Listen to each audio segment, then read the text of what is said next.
அன்பர்கள் அனைத்துலக உயிரோடை தமிழ் ILC தமிழோடு இணைந்திருக்கிறீர்கள். உயிரோடை தமிழில் அன்பர்களே, அரசியல் களம் தாயக உடவியலாளர் இரா மைதரன் அவர்கள் அரசியல் கள நிகழ்ச்சியில் இணைகின்றார். வணக்கம் இரா மைதரன். வணக்கம் தரான அன்பர்களுக்கு முன்னர் வணக்கம். உங்களுக்கு வணக்கத்தை தெரிவித்துக் கொண்டு இன்றைய அரசியல் கள நிகழ்ச்சியில் செம்மணி விவகாரம் தொடர்பாக ஏற்கனவே நீங்கள் நேற்று எங்களுக்கு மிகவும் தெளிவாக எல்லா விடயங்களையும் தந்துவிட்டீர்கள்.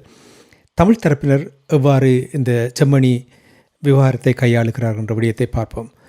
குறிப்பாக கஜேந்திரகுமார் பொன்னம்பலம் அவர்கள் நாடாளுமன்றத்தில் செம்மணி விவகாரம் தொடர்பாக மிகவும் தன்னுடைய ஆதங்கத்தை வெளிப்படுத்தும் வகையில் அங்கே உரையாற்றியிருப்பது போல் தெரிகின்றது. நீங்கள் என்ன அவதானித்தீர்கள், என்ன கூறினார் என்று கூற முடியுமா? உண்மையில் கஜேந்திரகுமார் பொன்னம்பலம் அவர்கள் இந்த சிந்துவாத்தி இந்துமயான 2வது கட்ட அகழ்வுப்பணி ஆரம்பிக்கப்பட்டதிலிருந்து அவர் இந்த தமிழ் தேசிய அரசியல் பரப்பிலே அவர் திடீரென ஒரு மாயமான நிலைமை இருந்தது. அதை நாங்கள் ஏற்கனவே பதிவு செய்திருக்கின்றோம். ஐக்கிய நாடுகள் மனித உரிமை பேரவையினுடைய ஆணையாளர் இங்கே வருகை தந்த போது கூட அவர் இங்கே இலங்கையிலே இல்லாத ஒரு நிலைமை இருந்தது. அது அந்த அவர்கள் தான் வெளிப்படுத்த வேணும். கடந்த முறை இவ்வாறுதான் பல மாதங்கள் அவர் சிகிச்சைக்காக ஆஸ்திரேலியா சென்றிருந்த போது ஒரு பொறுப்பு வாய்ந்த நிலைமையில் ஒரு மக்களால் தெரிவு செய்யப்பட்ட பாராளுமன்ற உறுப்பினர் அவருக்கு என்ன நேர்ந்தது, அவர் என்ன நிலையில இருக்கின்றார் என்ற விடயத்தை கட்சியினர் ஒரு அறிக்கை ஊடாக மக்களுக்கு தெரியப்படுத்துகின்ற ஒரு அந்த அரசியல் நாகரிகம் கூட அற்றவர்களாக தமிழ் தேசிய மக்கள் முன்னணியினர் இருந்தார்கள். அந்த விடயங்களை நாங்கள் அப்போது வெளிப்படுத்திய போது கூட எங்கள் மீது பல விமர்சனங்கள் முன்வைக்கப்பட்டது. ஆனால் அதுதான் ஒரு நிதர்சனமான உண்மை என்பதை பலரும் ஏற்றுக்கொண்டிருந்தார்கள். அந்த வகையில் தான் இப்போது ஒரு முக்கியமான நேரத்தில் எல்லோருடைய கண்களும் கஜேந்திரகுமார் பொன்னம்பலத்தை தேடியது. நாங்கள் ஆரம்ப காலத்திலிருந்தே நாங்கள் இப்போது அவர்களை தூக்கி பிடிப்பவர்கள் அல்ல. தனாஞானி உங்களுக்கும் நினைவிருக்கும் என்று நம்புகின்றேன். இந்த 2020ஆம் ஆண்டு நாடாளுமன்றம் ஆரம்பிப்பதற்கு முன்னர் விமல் வீரவன்ச போன்றவர்கள், புதிய கம்மன்புல போன்ற இனவாதிகள், சரத் வீரசேகர போன்றவர்கள் தென்னிலங்கையில் ஒரு பிரச்சாரத்தை முன்னெடுத்தார்கள். வரப்போன்ற பாராளுமன்றம் மிக ஆபத்தான பாராளுமன்றமாக இருக்கும். இதுவரை காலம் இல்லாததை விட ஒரு மிக ஆபத்தான பாராளுமன்றமாக இருக்கும். கஜேந்திரகுமார் பொன்னம்பலம், விக்னேஸ்வரன் போன்றவர்கள் இந்த பாராளுமன்றத்துக்கு தெரிவு செய்யப்படக்கூடிய ஒரு ஆபத்து இருக்கின்றது. அவர்கள் பாராளுமன்ற உறுப்பினர்களாக வடக்கிலிருந்து தெரிவு செய்யப்படுவார்களாக இருந்தால் இந்த பாராளுமன்றம் மிகப்பெரிய நெருக்கடிகளை சந்திக்கும் என்ற ஒரு தகவலை அப்போது சரத் வீரசேகர, விமல் வீரவன்ச போன்றவர்கள் அப்போது தேர்தல் பிரச்சார மேடைகளிலே வெளிப்படுத்தியிருந்தார்கள். அவ்வாறு இனவாதத்தை அவர்கள் அங்கே வளர்த்திருந்தார்கள். அதுதான் உண்மை. நாங்கள் அப்போதிருந்தே அதைத்தான் கூறுகின்றோம். ஆனா இருவரும் அந்த சிங்களவர்கள் அச்சப்பட்டதை அளவுக்கு இவர்கள் அந்த நாடாளுமன்ற பிரதிநிதித்துவத்தை சரியாக இருவருமே பயன்படுத்தவில்லை என்பதுதான் எங்களுடைய ஏமாற்றம். அந்த வகையில் தான் இப்போதும் ஐநா மனித உரிமை ஆணையாளர் வருகை தந்த போது எல்லோருடைய கண்களும் கஜேந்திரகுமார் பொன்னம்பலத்தை தேடியது. ஏனால் அவர் ஒருவர் இருந்திருந்தால் அந்த இடம் ஒரு மிக சிறப்பான முறையிலே அவரை அங்கே பாராளுமன்ற அரங்கத்திலே கட்சிகளுடைய தலைவர்களுக்கு இடையிலான ஒரு கலந்துரையாடல் இடம்பெற்று அந்த கலந்துரையாடலில் மனோகணேசன் ஒருவரான் மிக காத்திரமான ஒரு கருத்தை பதிவு செய்திருந்தார். அதை நாங்கள் அப்போதே தெளிவாக சுட்டிக்காட்டியிருந்தோம். வேறு எவருமே அங்கே சரியான முறையிலே இந்த செம்மணி புதைகுழி விவகாரம் தொடர்பாகவோ, இல்லை தமிழ் மக்களுக்கான பொறுப்பு கூறல் விவகாரத்திலே ஐநாவினுடைய வகிவாகம் தொடர்பாகவோ, இல்லை தற்காலத்திலே இலங்கை அரசாங்கத்தை எவ்வாறு ஐக்கிய நாடுகள் மனித உரிமை பேரவை கையாளப் போகின்றது என்பது தொடர்பாகவோ ஒரு சரியான ஒரு வெளிப்படுத்தல் அங்கே இல்லாமல் இருந்தது. அந்த வெற்றிடம் உணரப்பட்டது. அதை நாங்கள் அந்த இடத்திலே நாங்கள் நேர்மையோடு பதிவு செய்திருந்தோம். ஆக இப்போது மீண்டும் கஜேந்திரகுமார் பொன்னம்பலம் அவர்கள் வருகை தந்திருப்பது மிக மகிழ்ச்சி. ஒரு முக்கியமான தருணத்திலே வந்த வகையிலே எல்லோராலுமே அது விதந்துரைக்கப்படுகின்றது. அது பாராளுமன்றத்திலே கஜேந்திரகுமார் பொன்னம்பலம் அவர்களுடைய அந்த பேச்சு, செம்மணி புதைகுழி தொடர்பான அந்த பேச்சு மிக காத்திரமான ஒன்றாக இருந்தது. அவர் பல விடயங்களை இங்கே சுட்டிக்காட்டியிருக்கிறார். ஒன்று, செம்மணி புதைகுழிக்கு இந்த அரசாங்கத்திலே ஒரு சரியான வகையிலான நீதியான விசாரணை இவர்களால் செய்ய முடியாது. என்றால் இவர்களும் ஒரு குற்றவாளிகள். ஒரு குற்றவாளிகளை இந்த விடயத்தை விசாரிப்பது என்பது ஒருபோதுமே ஏற்றுக்கொள்ள முடியாது. அது சரியான திசையை நோக்கி நகராது. அதே நேரத்தில் இவர்கள் போரை ஆதரித்தவர்கள். சந்திரிகா அம்மையாருடைய ஆட்சி காலத்திலே நான் நினைக்கிறேன் அன்ரோமுர திசாநாயக்க அமைச்சராக இருந்தவர் என்று நம்புகின்றேன். JVP அதனுடைய அந்த சந்திரிகா அம்மையாருடைய அந்த செம்மணி புதைகுழி 95, 96 காலப்பகுதிகளிலே அந்த செம்மணி புதைகளுடைய காலப்பகுதிகளிலே சந்திரிகா அம்மையாருடைய அரசாங்கத்திலே ஒரு பங்குதாரராக இருந்தவர்கள் JVP-யினர். அதோடு மட்டுமல்லாமல் அவர்கள் அமைச்சு பதவிகளையும் எடுத்துக்கொண்டு ஒரு போர் தீவிரப்படுத்துவது தொடர்பாக அழுத்தங்களை கொடுத்த தரப்பினராக JVP-யினர் இருந்தார்கள். அதற்கு பின்னரான காலத்திலும் சமாதான உடன்படிக்கைகள் மேற்கொள்ளப்பட்ட காலத்திலும் போரை அவர்கள் ஆதரித்தார்கள். ஒரு போர் நிறுத்தத்துக்கு எதிராக அவர்கள் தமிழ் மக்கள் போர் நிறுத்தம் வேண்டும் என்று கோரிய போது அந்த போர் நிறுத்தம் வேண்டாம், அந்த போரை நடத்தி இந்த விடயங்களை ஊக்கப்படுத்தியது இந்த ஜேவிபியினர். ஆகவே அப்படிப்பட்ட ஒரு தரப்பு, போரை ஆதரித்த தரப்பு, போரை வலுப்படுத்தி ஆதரித்த தரப்பு, அந்த போர் மூலமாக தமிழ் மக்களுக்கு இந்த கொடுமைகளை நிகழ்த்துவதற்கு காரணமாக இருந்தவர்கள், செம்மணி புதைகுழி அரங்கேறிய அந்த சமகாலத்திலே அந்த ஆட்சியிலே பங்காளராக இருந்தவர்கள். ஆகவே அதே தரப்பினராகிய நீங்கள் தான் இப்போது விசாரணையை பற்றி கதைக்கின்றீர்கள். உங்களுக்கு எந்த அருகதையும் இல்லை. உங்களால் நிச்சயமாக உறுதியாக கூற முடியும் என்று அவர் கூறுகின்றார். ஈஸ்டர் குண்டு தாக்குதல் தொடர்பாக உங்களால் நீதியான விசாரணையை முன்னெடுக்க முடியும். ஆனால் செம்மணி விவகாரத்திலே உங்களால் நீதியாக நடக்க முடியாது. ஆகவே சர்வதேச தலையீடும் சர்வதேச விசாரணை ஒன்றுதான் இதற்கு தேவை. சர்வதேச விசாரணை மூலம்தான் இதற்குரிய ஒரு உண்மைகளை கண்டறிய முடியும். ஒரு குற்றவாளிகளாகவே காணப்படுகின்ற நீங்கள் அதை விசாரிப்பீர்கள் என்று எந்த விதத்திலுமே நாங்கள் நம்ப முடியாது என்கின்ற விடயத்தை மிக காத்திரமாக தனக்கே உரிய பாணியிலே அவர் அங்கே பாராளுமன்றத்திலே சுட்டிக்காட்டிய விடயம் என்று பல ஊடகங்களிலும் பலராலும் அது வெகுவாக ஒரு சுட்டிக்காட்டப்படுகிறது. நாங்கள் அந்த விடயத்தை இந்த இடத்திலே நாங்கள் பதிவு செய்ய இதை இந்த நேரத்தில் கஜேந்திரகுமார் பொன்னம்பலம் அவர்கள் மிகவும் பொருத்தமான நேரத்தில் சரியான விடயத்தை இங்கே வெளிக்கொண்டு வந்திருக்கின்றார். அவர் சொல்வது சரியாகத்தானே இருக்கிறது இல்லையா? நாங்கள் அதைத்தான் கூறுகின்றோம். ஆனால் இவர்கள் சொல்வது வெளிப்படுத்துவது என்பது ஒரு பக்கம். இவர்களுடைய கடப்பாடு என்ன, இவர்கள் என்ன செய்திருக்க வேண்டும் என்பதை தான் நாங்கள் பார்க்க வேண்டும். இதுவரை காலமும் இப்படியான பாராளுமன்ற பேச்சு போட்டிகளின் ஊடாகத்தான் நாங்கள் தமிழ் மக்களை ஏமாற்றிக் கொண்டிருக்கின்றோம். இப்ப இந்த இடத்திலே நாங்கள் ஏற்கனவே கடந்த நிகழ்ச்சியில கூறியிருந்தோம், தமிழ் பாராளுமன்ற உறுப்பினர்கள் என்ன செய்ய வேண்டும் என்று. கஜேந்திரகுமார் பொன்னம்பலம் அவர்கள் இந்த விடயத்தை வெளிப்படுத்தி இருக்கின்றார். அதை நாங்கள் வரவேற்கின்றோம். ஆனால் இதோடு மட்டுமே நீங்கள் நிற்கப் போகின்றீர்களா என்பதுதான் எங்களுடைய கேள்வி. இது மட்டும்தான் உங்களுடைய கடமை. இந்த பாராளுமன்றத்திலே இந்த விடயத்தை வெளிப்படுத்தியதோடு செம்மணி விடயத்தை நீங்கள் அப்படியே கடந்து செல்ல போகின்றீர்களா? செம்மணி விடயம் தொடர்பாக ஆக்கபூர்வமாக என்ன விதமான நடவடிக்கைகளை எடுக்க போகின்றீர்கள்? ஜேவிபி மறக்க முடியாத உண்மை, அவர்கள் சந்திரிகா அம்மையாரோடு உடன்பிரவாத ஒரு நிலையிலே அவர்கள் அந்த காலத்திலே ஆட்சியிலே பங்கெடுத்தவர்கள். செம்மணி புதைகுழிக்கும் அவர்களுக்கும் தொடர்பு இருக்கின்றது. அதாவது நேரடியாக இல்லாவிட்டாலும் அந்த போரை ஊக்குவித்து அந்த அரசாங்கத்தை ஆதரித்தவர்கள் என்ற வகையிலே அவர்களுக்கும் அந்த பங்கு இருக்கின்றது.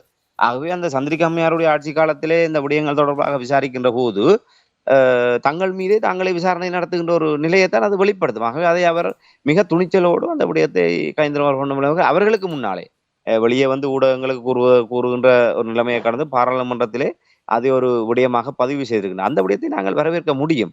ஆனால் இந்த ஜேவிபி இந்த பாராளுமன்றத்திலே, ஒற்றையாட்சி அரசியலமைப்புக்கு உட்பட்ட இந்த பாராளுமன்றத்திலே இந்த விடயங்களை பேசுவதனால் என்ன ஆகிவிடப் போகின்றது? அதன் மூலமாக செம்மணி விவகாரத்திலே என்ன விதமான ஒரு தாக்கத்தை நாங்கள் செலுத்த போகின்றோம்? அதுக்கு ஏதாவது உத்தரவாதம் இருக்கின்றதா? இல்லை அதை கடந்து நாங்கள் என்ன செய்ய போகின்றோம்? அதற்கு ஏதாவது செயல் திட்டங்கள் இருக்கின்றதா? எதுவுமே இல்லை.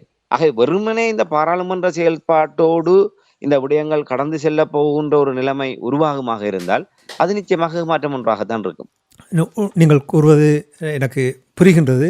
இதே நேரத்தில் சாணக்கியன் கூட நாடாளுமன்றத்தில் செம்மணி தொடர்பாக கூறியிருக்கின்றார். அது மட்டுமில்லாமல் செம்மணியோடு சேர்த்து உயிர்த்த ஞாயிறு தாக்குதல் தொடர்பாக விசாரணை தொடர்பாக அவர் அங்கே கூறியிருக்கின்றார். என்ன கூற வருகிறார் என்று உங்களால் அதை புரிந்து கொள்ளக்கூடியதாக இருந்ததா? மன்னிக்க வேண்டும், செம்மணியோடு சேர்த்து உயிர்த்த ஞாயிறு தாக்குதலை அவர்கள் பேசவில்லை. உயிர்த்த ஞாயிறு தாக்குதலோடு சேர்த்து தான் செம்மணியை பேசியிருக்கின்றார். ஏற்கனவே உயிர்த்த ஞாயிறு தாக்குதல் தொடர்பான ஒரு விவாதம் நாடாளுமன்றத்திலே வந்தது. எதிர்க்கட்சிகள் சார்பில் அந்த விவாதத்தை தொடக்கி வைக்கின்ற ஒரு அங்கீகாரத்தை பாராளுமன்ற சாணக்கியனுக்கு வழங்கப்பட்டிருந்தது.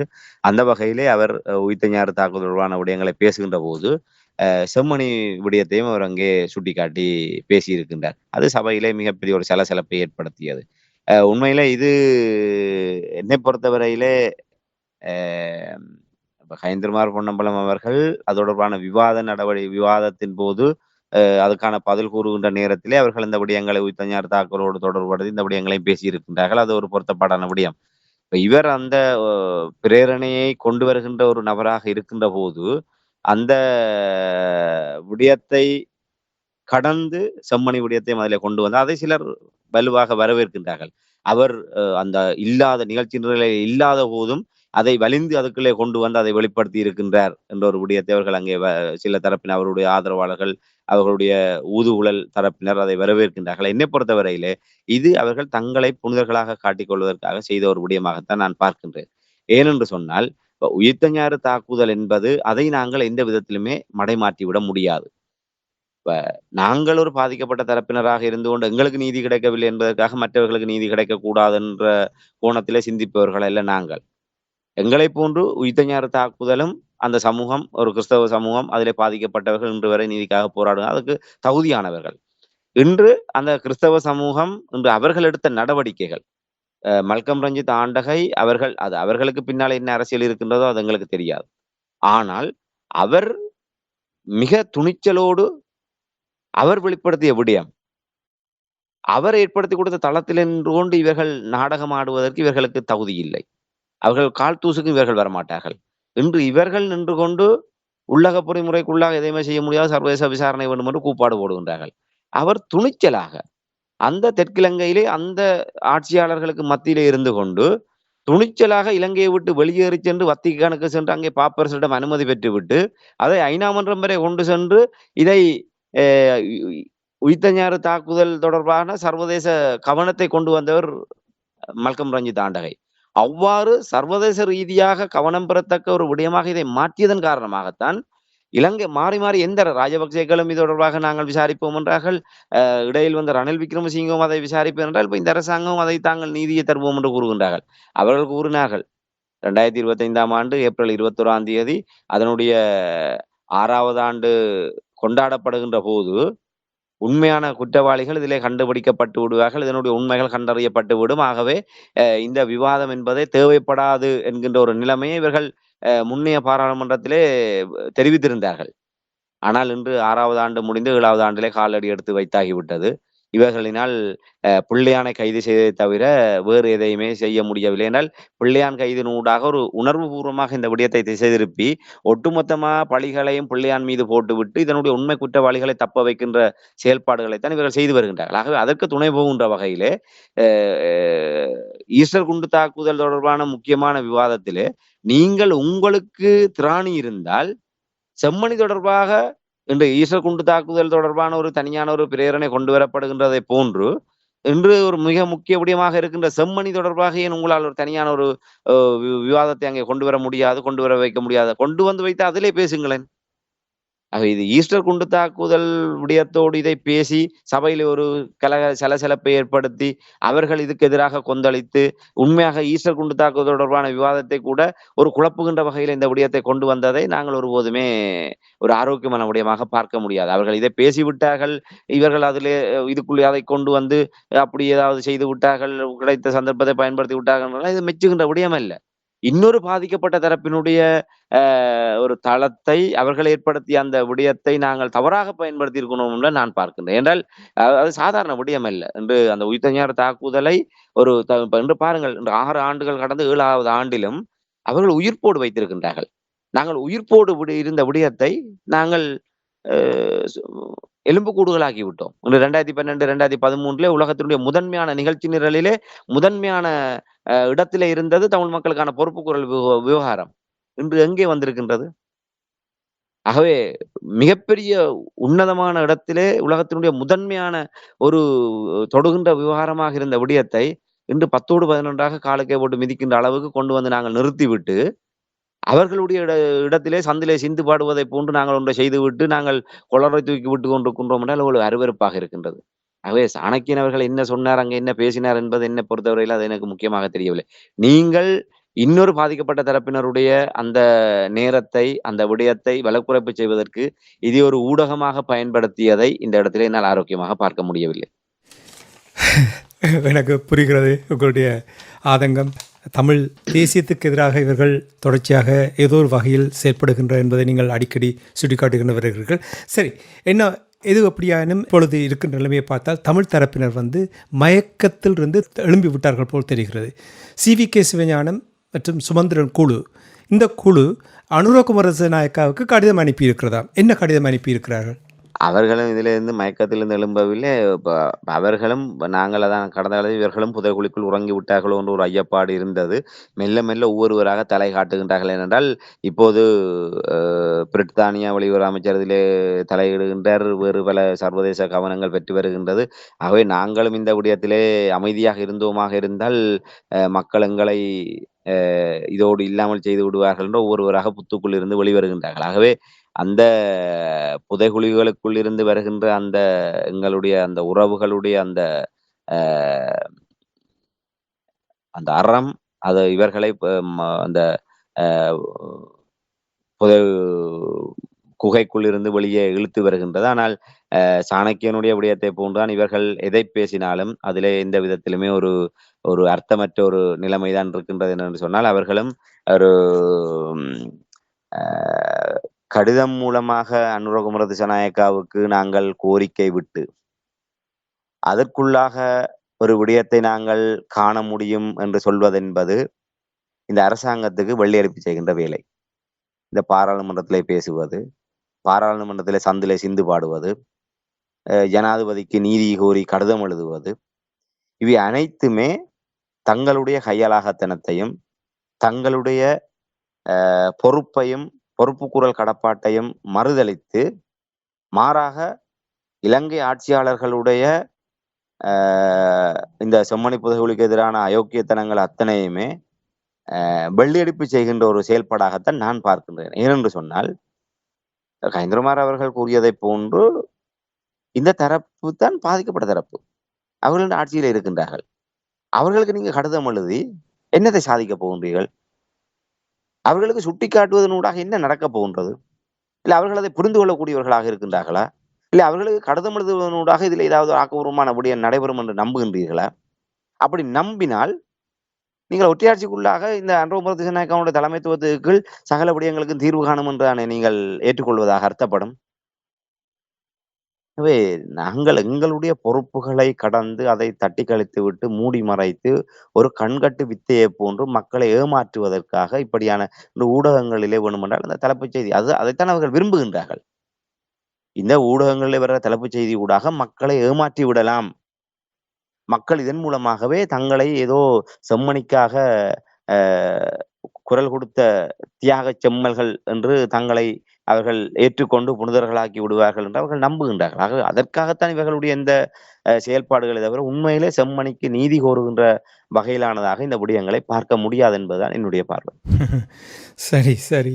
நாங்கள் தமிழ் தரப்பினர் மயக்கத்தில் இருக்கிறார்கள் என்று சொல்லும்பொழுது, இன்னும் ஒருவர் டக்ளஸ் தேவானந்தா அவர்கள் உங்களுக்கு தெரியும். ஸ்ரீலங்கா அரசாங்கம் தொடர்ந்து வந்த அரசாங்கங்களோடு அவர் ஏதோ ஒரு வகையில் அவர்களுக்காக செயல்பட்டவர். இப்பொழுது அவரும் கூட ஏதோ கடிதம் அனுப்பியிருக்கிறாராமே அனுரகுமார திசாநாயக்காவுக்கு. என்ன கடிதம் அனுப்பியிருக்கிறார்?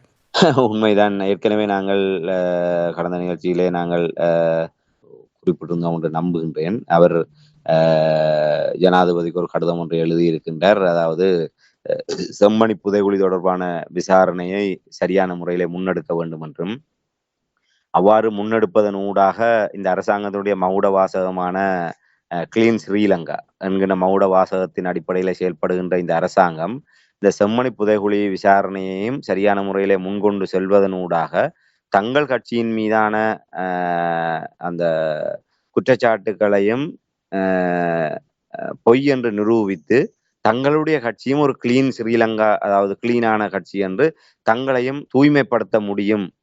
ஆகவே இதை முன்னெடுக்க வேண்டும் என்ற ஒரு கோரிக்கையை முன்வைத்திருக்கின்றனர். செம்மணி தொடர்பாக அது அந்த இராணுவ காலப்பகுதிகளில் இடம்பெற்ற விடயங்கள், அந்த விடயங்கள் இன்று புதைகுழிகளினூடாக வெளிவருகின்றார். அது சரியான முறையில் விசாரிக்கப்பட வேண்டும். அவரும் ஒரு குசும்புத்தனமாக அப்படி ஒரு விடயத்தை கூறியிருக்கின்றார். அதே நேரத்திலே பாராளுமன்றத்தில் ஸ்ரீதரன் அவர்களும் மண்டைதீவு படுகொலை தொடர்பாக கூறியிருக்கின்றார்.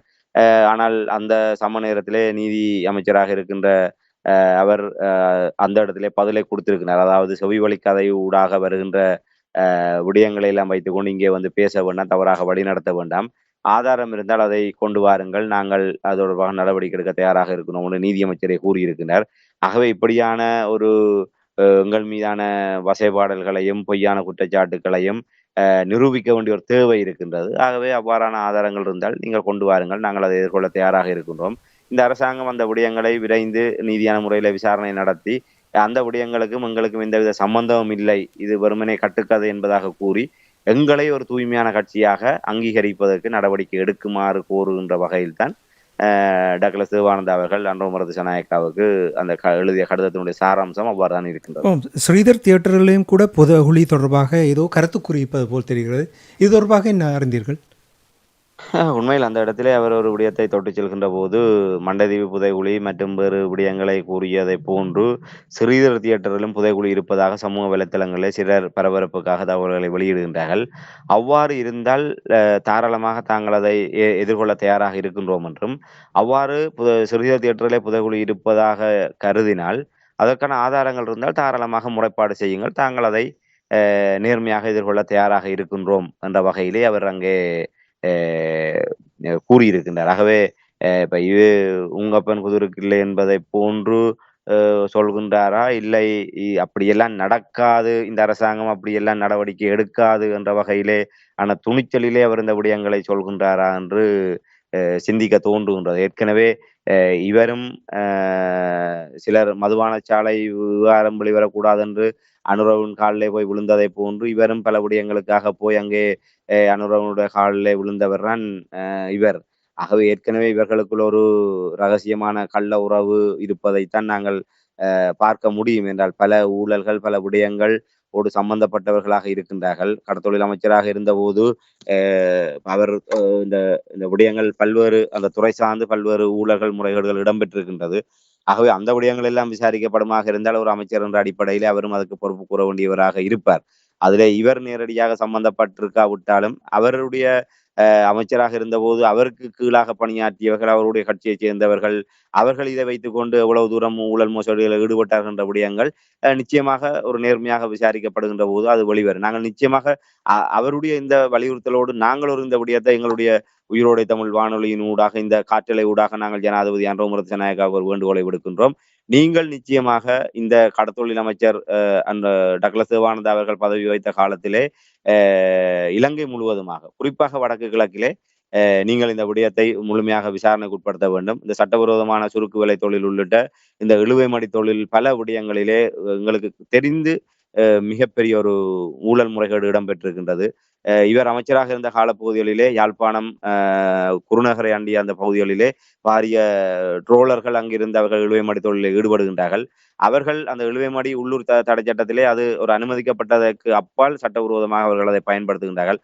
அவ்வாறு சட்டவிரோதமாக இழுவைமடிகளை பயன்படுத்தி தொழில் செய்பவர்கள் எல்லாம் கொழும்பிலே இருக்கின்ற கடத்தொழில் நீரியல் வளத்துறை அமைச்சினுடைய அந்த அலுவலகம் அந்த செயலாளர் உள்ளிட்ட அங்கே உயர் அதிகாரிகளுக்கு இங்கிருந்து தெரிவு செய்யப்பட்ட அந்த அங்கே கடலிலே யாழ் தீவர்ப்ப அந்த கடலிலே பிடிக்கப்படுகின்ற அந்த இறால்களிலே முதன்மையான தரநிலையில் இருக்கின்ற இறால்களை பதனிட்டு அவர்கள் தினமும் அவர்களுக்கு அங்கே லஞ்சமாக பெட்டிகளிலே கொழும்புக்கு அனுப்பப்படுவதை நாங்கள் அறிந்திருக்கின்றோம். அவ்வாறு உயர்மட்டத்தில் இருப்பவர்களுக்கு அவ்வாறு அந்த இங்கே நாங்கள் இந்திய இழுவைமடிகளை தடை செய்ய வேண்டும் என்று குரல் எடுக்கின்ற அதே நேரத்திலே உள்ளூர் இழுவைமடிகளை தடை செய்வது தொடர்பாக சரியான ஒரு ஒரு நடவடிக்கைகள் எடுக்க முடியாதவர்களாக இருக்கின்றோம். ஆகவே அதை இந்த அமைச்சர் இருந்த காலப்பகுதிகளிலே அவர்கள் மிக கச்சிதமாக அந்த அமைச்சரோடு இருந்தவர்கள் அமைச்சர் அலுவலகத்தில் இருந்தவர்களுக்கெல்லாம் அப்படியாக இறால்களையும் மீன்களையும் கருவாடுகளையும் இன்னபுறம் மேலதிகமாக பணத்தையும் அவர்கள் லஞ்சமாக கொடுத்துத்தான் அவ்வாறான சட்டவிரோத தொழிலை மேற்கொண்டார். அதே போன்று தடை செய்யப்பட்ட சுருக்கு விலை உள்ளிட்ட பல்வேறு விடயங்கள் இங்கே இடம்பெற்றுக் கொண்டிருக்கின்றனர். இன்று கடத்தொழில் பணிப்பாளராக இருப்பவர்களும் அதுக்கு துணை போனவர்களாக இருக்கின்றனர். இவை அனைத்துமே பாரிய மோசடி இடம்பெற்றிருக்கின்றது. ஆகவே நீங்கள் முதலில் உங்களுடைய அந்த கிளீன் ஸ்ரீலங்கா வேலை திட்டமாக இருக்கட்டும், இல்லை ஊழல் ஒழிப்பாக இருக்கட்டும், முதலில் அந்த மதவாட்சிக்கு இங்கால உங்களுடைய கடக்கன் பார்வையை பாருங்கள். நீங்கள் மதவாட்சிக்கு அங்காலே தான் முழுக்க பார்க்கின்றீர்கள்.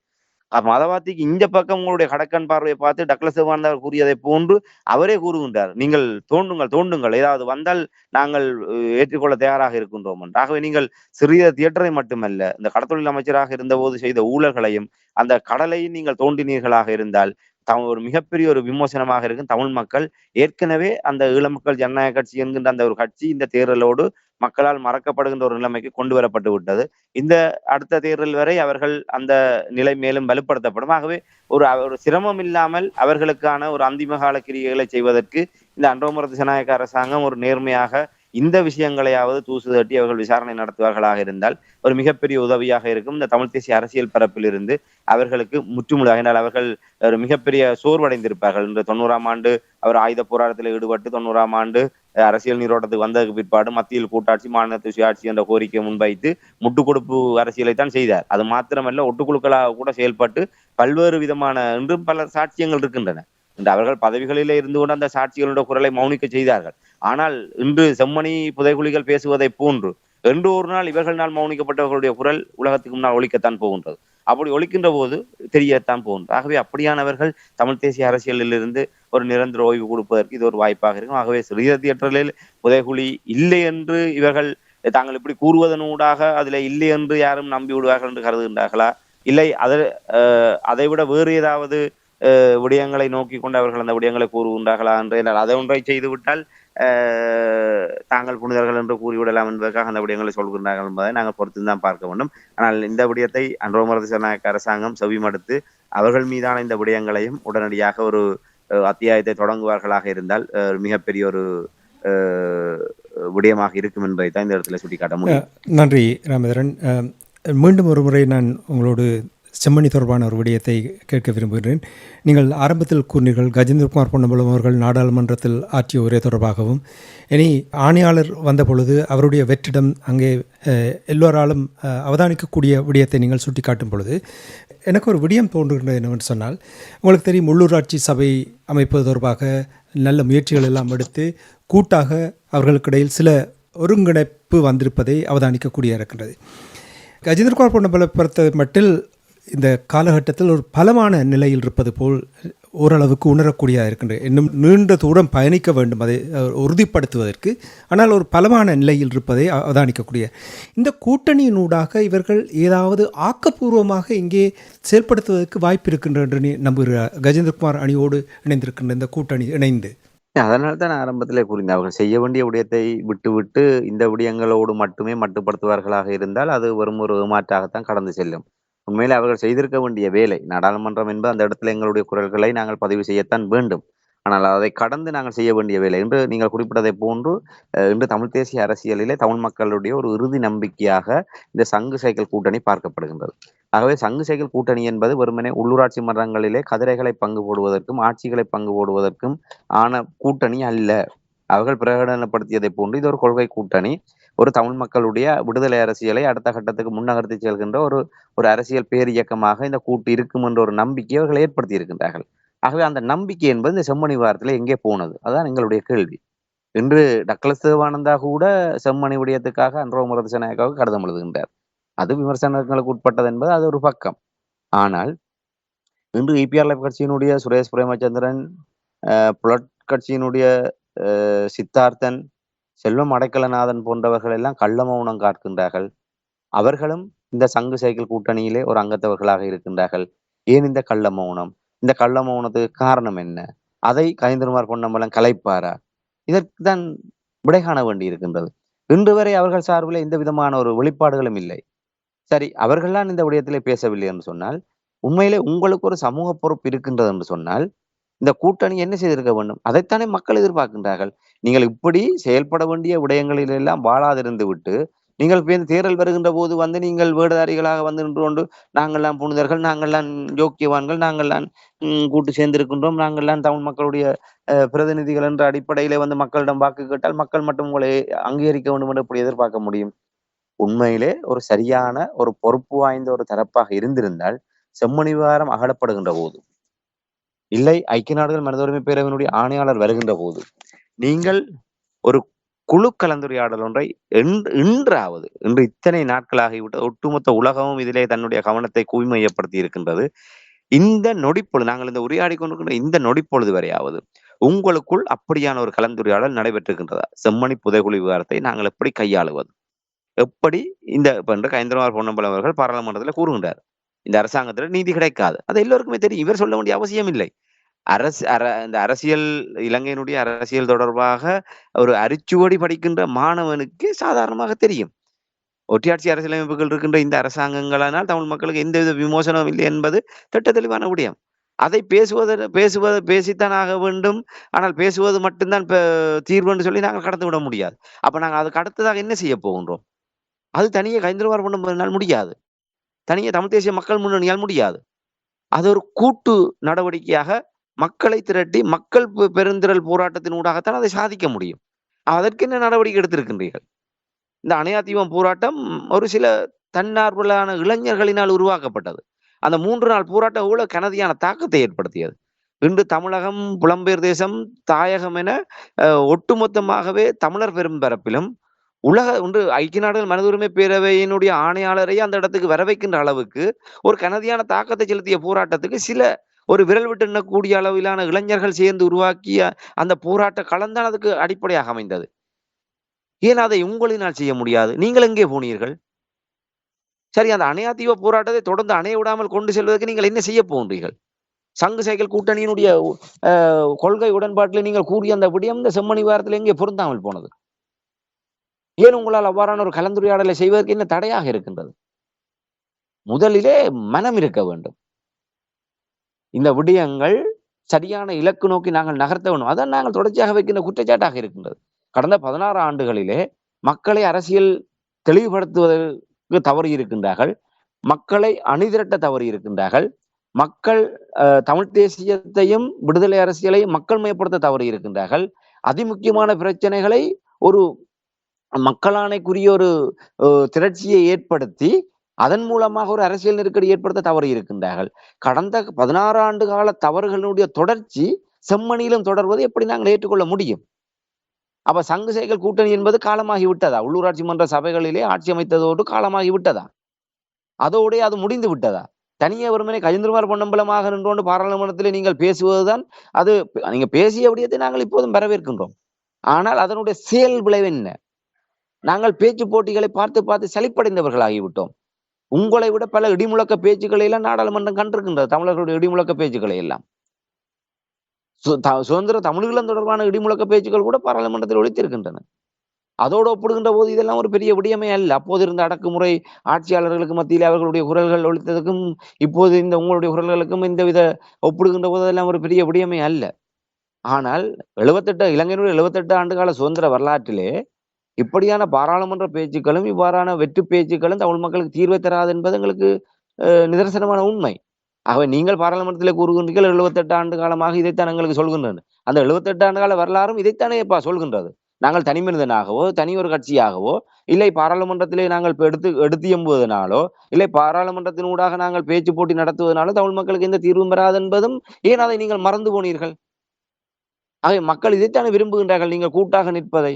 அந்த கூட்டாக நிற்கின்ற போது ஏற்படுகின்ற அந்த ஒரு பலத்தையும் அதன் மூலமாக ஏற்படுகின்ற தாக்கத்தையும் உணர்ந்தவர்கள் தானே. அப்ப ஏன் இந்த செம்மணி விவகாரத்தில் அதை பொருத்தி பார்க்க முடியவில்லை? ஏன் வலிந்து காணாமலாக்கப்பட்டவருடைய விவகாரத்தை அப்படி ஒரு கூட்டாக செயல்பட முடியவில்லை? குறைந்தபட்சம் இந்த செம்மணி விவகாரத்தில் உரிய சர்வதேச தலையீடு, நாங்கள் ஏற்கனவே கடந்த நிகழ்ச்சியிலே மிக தெளிவான ஒரு வரைபடத்தை கொடுத்திருக்கின்றோம். சர்வதேச விசாரணை ஒன்றின் மூலம்தான் செம்மணி புதைகுழிக்கான உரிய நீதி கிடைக்கும்.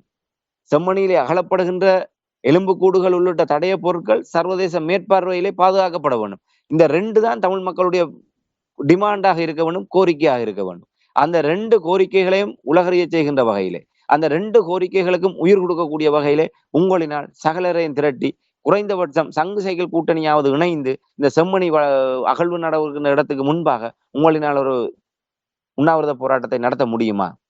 அதைத்தான் செய்ய வேண்டும். இவர்கள் அப்படியான எந்த ஒரு நடவடிக்கையிலும் எடுத்ததாக இதுவரை தகவல் இல்லை. இன்று தையிட்டி விகாரையிலே போராட்டம் நடைபெறுகின்றது.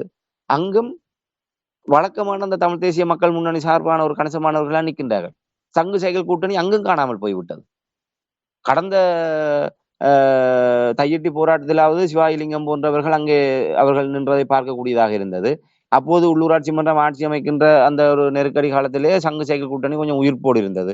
நாங்கள் எல்லா சபைகளிலுமே ஆட்சி அமைத்து அதுக்கான வேலைகளை எல்லாம் முடிந்துவிட்டு இவர்கள் அடுத்த கட்ட நித்திரைக்கு சென்று விட்டார்கள். ஆகவே சங்கு சைக்கிள் கூட்டணியும் காலாவதியாகி விட்டதோ தெரியவில்லை. அதை இவர்கள் எல்லாம் வெளிப்படுத்த வேண்டும். ஆகவே அப்படி ஒன்றும் ஆக்கபூர்வமாக இவர்கள் நடந்ததாக தெரியவில்லை. அப்படி ஏதாவது நடந்திருந்தால் தயவு செய்து உங்களுக்கு ஊடகங்கள் இருக்கின்றது, உங்களுக்கு பல தளங்கள் இருக்கின்றது, அதனூடாக வெளிப்படுத்துங்கள், நாங்கள் தெரிந்து கொள்கின்றோம், மக்களும் தெரிந்து கொள்வார்கள். ஆனால் நான் அறிந்தவரை அப்படி தமிழ் மக்களுக்கு ஏற்ற வகையிலே தமிழ் மக்களுக்கு ஒரு உண்மையான நீதியான தீர்வு கிடைக்கக்கூடிய அணுகுமுறையிலே சங்கு சைக்கிள் கூட்டணி இந்த செம்மணி விவகாரத்திலே எந்தவித ஒரு நடவடிக்கைகளையும் எடுக்கவில்லை. இது கயந்திரமார் பொன்னம்பலம் அவர்களாக ஒரு தனிப்பட்ட ரீதியாக அவர் அதை ஒரு சிறப்பான ஒரு பங்களிப்பை அவர் செய்திருக்கின்றார். ஆனால் அது எந்த விதத்திலுமே எங்களுக்கு பயனளிக்க போவதில்லை. கடந்த 16 ஆண்டுகள் 78 ஆண்டுகள் இல்ல. அந்த ஆயுதங்கள் மௌனிக்கப்பட்டதுக்கு பின்னரான இந்த 16 ஆண்டுகள் ஏமாற்றம் என்பது ஒரு தொடரக்கூடிய வகையில் தான் இந்த தமிழ் தேசிய கட்சிகளுடைய இந்த செம்மணி விவகாரத்தில் அவர்களுடைய அலட்சியமும் அதை தங்களுடைய ஒரு அரசியல் பேச்சு போட்டிக்கான ஒரு அடித்தளமாக பயன்படுத்தி அதையும் ஒரு அரசியல் அறுவடைக்காக பயன்படுத்துகின்ற ஒரு அயோக்கியத்தனத்தை தான் நாங்கள் இந்த இடத்திலே பார்க்கக்கூடியதாக இருக்கின்றதை தவிர எவரும் இது தொடர்பாக ஒரு மக்கள் மத்தியிலே ஏற்படுகின்ற அந்த உணர்வு பிளம்பை ஒரு வடிகாலாக்கி ஒரு மக்கள் திரள் போராட்டத்தின் ஊடாக இந்த செம்மணி புதைகுழிக்கு எதிராக நடைபெறுகின்ற சதிகளையும் அந்த விடயங்களையும் தடுத்து நிறுத்தி உரிய வகையிலே அதை வழிநடத்துவதற்கு இவர்கள் எவருமே உளப்பூர்வமாக சிந்திக்கவும் இல்லை, முயற்சி செய்யவும் இல்லை என்பதை இந்த இடத்துல வேதனையோடு பதிவு செய்ய முடியும். நன்றி ராமேந்திரன். செம்மணி புதைகுழி தொடர்பாக தமிழ் தரப்பினர் மயக்க நிலையிலிருந்து வெளிவந்திருப்பது தொடர்பாக ஏதோ செய்வது போல் காண்பிக்கிறார்களே, ஆனால் ஆக்கப்பூர்வமாக ஒன்றையுமே செயல்படுத்துவதாக தெரியவில்லை. இனி இப்பொழுது சற்று முன்னதாக நீங்கள் கஜேந்திரகுமார் பொன்னம்பலம் அவர்களுடைய சைக்கிள் சங்கு கூட்டணி தொடர்பான விடயங்களையும் இபிடிபி டக்ளஸ் தேவானந்தா அவர்களுடைய நிலைமைகளையும் உயிரோடை தமிழ் உறவுகளுக்கு எடுத்து வந்தமைக்காக அன்பர்கள் சார்பாக நன்றி கூறிக்கொண்டு மீண்டும் இன்னொரு நிகழ்ச்சி இணைந்திருப்போம். அதுவரைக்கும் நன்றி, வணக்கம். நிச்சயமான நன்றி, வணக்கம். எமது பார்வையாளர்களுக்கு வணக்கம். மக்களின் குரலாய் ஓங்கி ஒலிக்கும் இலக்கு மின்னிதழ் மற்றும் உயிரோடை தமிழ் வானொலி ஆகிய இவ்விரு ஊடகங்களும் உங்களைப் போன்ற எமது நேயர்கள் நண்பர்களின் ஆதரவிலேயே இயங்கி வருகின்றன. மிக குறைந்த வளங்களுடன் பல இடர்கள் மற்றும் தடைகளை தாண்டி பயணிக்கும் எமது ஊடகங்களின் பணிகள் மேலும் வளர உங்களால் முடிந்த நிதியுதவியை வழங்கி இன்னும் காத்திரமான செயற்பாடுகளை முன்னெடுக்க உதவுமாறு மிகவும் பணிவன்புடன் வேண்டி நிற்கின்றோம். உங்கள் பங்களிப்பு உங்களின் உரிமை குரலாய் ஓங்கி ஒலிக்கும். நன்றி.